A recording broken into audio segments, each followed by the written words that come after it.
Oh, I do believe there is an excitement in the heavenlies for what is happening in the church. How can there not be? What father doesn't get excited as his children start to come into their identity? It's a glorious thing to watch your kids grow up into who you hoped they would be and grow into the identity of who they might be as an adult and then go out and be that person on the earth. What an amazing thing, and how deadly and sickening it must be to be a father, to watch your children refuse to grow up, never grow up. And there's people that have seen that as well. Watch those chains that keep them bound to being a child in their mind. No one wants to see that for their family. I think the heavens are feeling the liberation of the believer and of the redeemed. But this is not new. It is old. And so if we're going to talk about it being old, we need to go back to the Old Testament and mine some truth. Now, we could do this all throughout the Old Testament. I mean, you can start at the beginning of the book, and you can preach Jesus into the Garden of Eden, and it's not hard to do.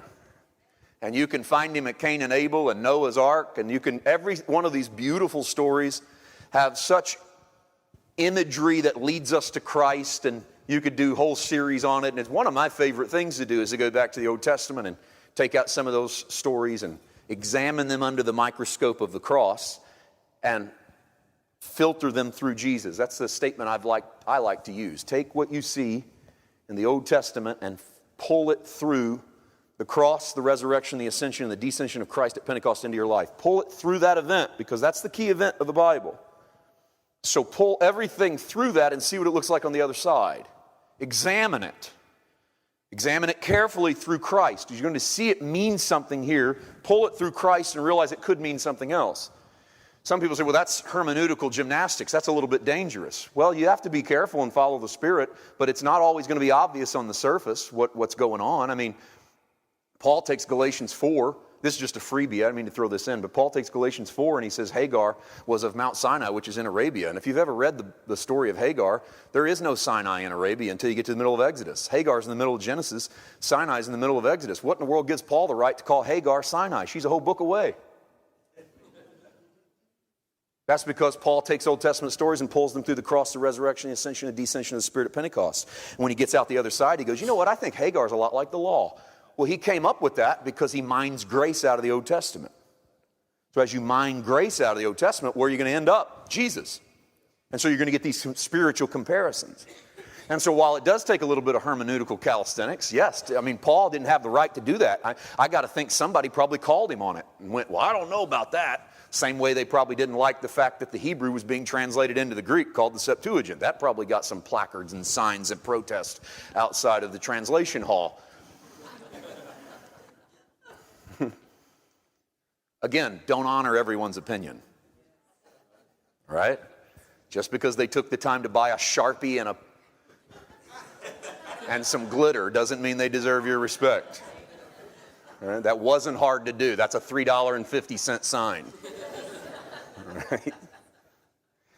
Go to the book of Zechariah. I want to mine a little bit of grace. While we could go Genesis to Malachi and mine grace like crazy, that'd take all day long, and this one's going to be long enough. I want to confine myself to one Old Testament book. Zechariah is probably, and I'll probably say it differently if you watch a video on your way, listen to a video on your way home. Don't watch one on your way home. That wouldn't be good. You listen to a video of mine on the way home, you'll probably hear me say a different book. But for today, man, Zechariah is probably my favorite Old Testament minor prophet. I'll say minor prophet because, and that doesn't mean minor prophets, major prophets, quick little Bible study here, they are not adjectives of importance. Okay, so if we say major prophet, we don't mean this guy was good. When you say minor prophet, this dude just barely made the cut. No, major prophet means that in some cases it means the message itself was major, but it usually means length of book. It's just Isaiah writes 66 chapters. He's a bit long-winded. And long-winded gets translated into major. And so minor is Zechariah. Now Zechariah is actually a long book. His chapters aren't very long individually, but he's often called a minor prophet. Quick backdrop on Zechariah. Zechariah is a prophet who was told by God to minister to the returned exiles, those who had been taken captive by the Babylonians. And Zechariah ministers to them that they need to rebuild the temple. The temple's been lying in a foundational state for about a dozen years. And this is around 520, 540 BC. So we're about 5.5 centuries before Christ shows up.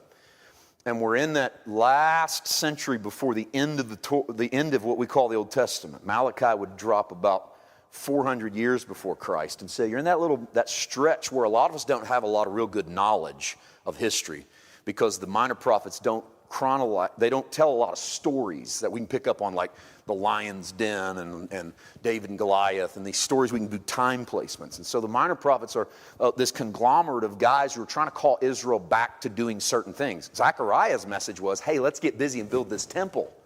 Why is it still lying here with just a foundation? Let's do something. And so the man who picks up the task of building is a guy named Zerubbabel. And some people call that second temple Zerubbabel's temple, and then Herod would sort of come in and remodel that. It would be Herod's temple. So that's a quick little lesson of where we are. Now, Zechariah is not who we think of when we think of grace. I mean, we like Paul. Paul's got some good grace stuff. Maybe the Gospels, Jesus is a grace guy. Peter's got some grace stuff. John's a grace guy. Not sure about James. He apparently didn't know how to use the word grace very often. In Revelation, most of us don't even want to touch that with grace. Who knows, right? But grace, not Zechariah. That's not what we see. However, based on our text from 1 Peter, there were prophets full of the Spirit of Christ who were prophesying grace to you. In the middle of an old covenant world, they were prophesying grace to you. And if you go find them, I think there's some amazing things. Zechariah, no way we can do every one of them, and there's no way that we could mine out the truth of even the stories we'll give you. But I want to show you grace stories from Zechariah, chapter 3, verse 1. He showed me Joshua, the high priest, standing before the angel of the Lord, and Satan standing at his right hand to oppose him. Satan, Hebrew, ha-satan, the ha, proper noun. It's a definite article in front of Satan. We pronounce that Satan, and no, I don't recommend you go out and start pronouncing it Satan, because people will just think you're weird or just trying to prove a point. But ha-satan is the adversary, literally in the Hebrew. This is an amazing thing. We have a character in the Bible that we call Satan, who really morphed over time in the Old Testament into what I think is a completely misguided idea of dude with a tail and a pitchfork and horns that's running around sitting on people's shoulders opposite of their good nature, and whispering in their ear about doing it. So the ha-satan of the Old Testament, the Satan, was the adversary. Do you know the first place Satan shows up in the Hebrew? This is surprising. Remember Balaam was told, I think Mark talked a little bit about Balaam yesterday, about how can I curse that which God has blessed? Well, before he had that revelation, he tried. He tried to curse what God had blessed. And so he's on his way to curse God's people, and an angel stands in front of his donkey. He's in a little alleyway, and the donkey can't turn around. And so there's an angel in front of the donkey, and the donkey goes crazy.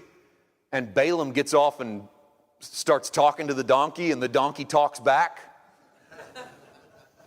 Remember that? So Balaam starts whipping the donkey because the donkey won't go forward. And the angel speaks and says, what are you hitting the donkey for? I have stood in your way as a Satan. It comes out in the English as adversary. So the angel of the Lord says, I have stood in your way as a... Now, we translators wouldn't dare put that in. They didn't say, I have stood in your way as Satan. They go, whoa, now my theology's messed up. We got to change the whole... So that kind of morphs. In fact, Satan doesn't have the definite article in front of it all until Chronicles. All the usages of Satan, adversary, Genesis to Chronicles are adversary, adversary, adversary. Then you get to Chronicles and they name him. And the first place is where David numbers the people because he was opposed by the Satan. And we capitalized the S because there we go. Oh, that had to be the devil. That couldn't have been God. And so then that character sort of morphs over time as we go through the Bible. And I'll let you do with that what you will. Right? Because I think your Bible students, or hopefully you at least attribute yourself to being a student of the Bible, and you can look into that. But in the Zechariah story, there's an adversary The Satan, who stands opposed to Joshua the high priest, and the Lord said to the Satan, the Lord rebuke you, Satan. The Lord who has chosen Jerusalem rebuke you. Is this not a brand plucked from the fire?